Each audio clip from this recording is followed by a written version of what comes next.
I don't know what to conclude about the Challenger crash. It's gibberish to me, neatly printed, indecipherable lines of numbers and figures on graph paper. But what if we look at that problem through someone else's eyes, from inside someone else's head?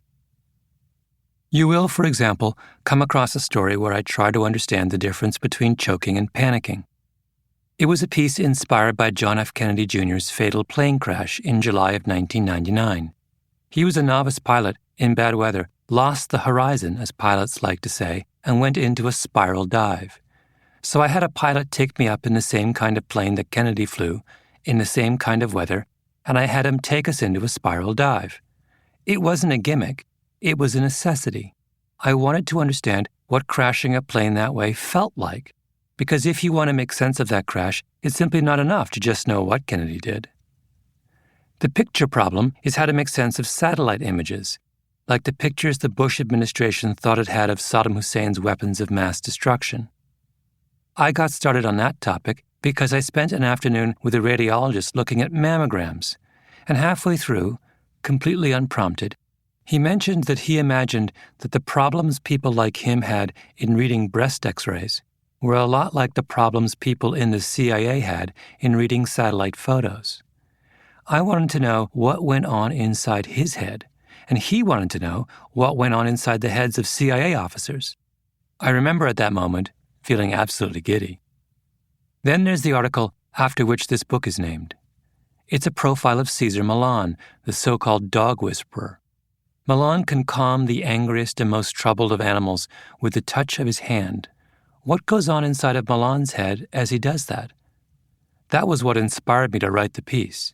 But after I got halfway through my reporting, I realized there was an even better question. When Millan performs his magic, what goes on inside of the dog's head? That's what we really want to know, what the dog saw.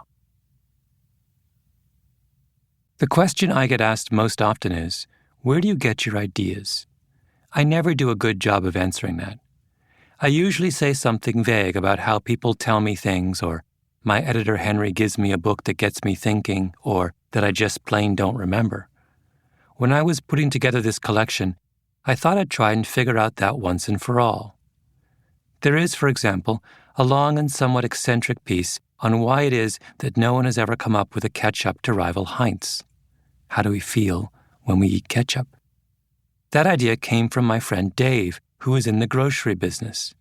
We have lunch every now and again, and he's the kind of person who thinks about things like that. Dave also has some fascinating theories about melons, but that's an idea I'm saving for later.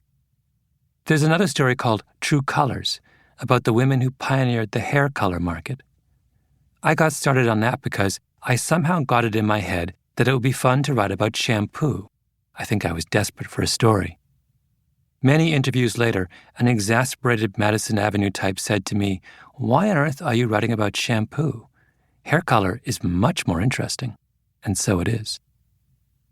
The trick to finding ideas is to convince yourself that everyone and everything has a story to tell.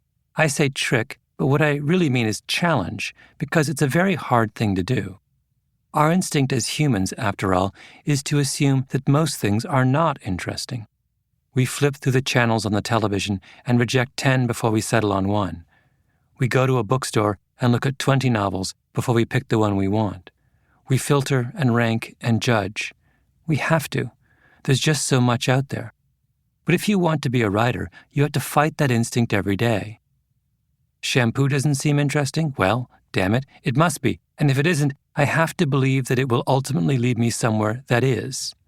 I'll let you judge whether I'm right in that instance. The other trick to finding ideas is figuring out the difference between power and knowledge. Of all the people who you'll meet in this volume, very few of them are powerful or even famous. When I said that I'm interested in minor geniuses, that's what I meant. You don't start at the top if you want to find a story. You start in the middle, because it's the people in the middle who do the actual work in the world. My friend Dave, who taught me about ketchup, is a middle guy. He's worked on ketchup. That's how he knows about it.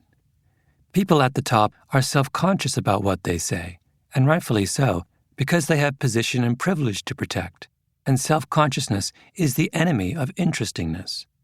In The Pitchman, you'll meet Arnold Morris,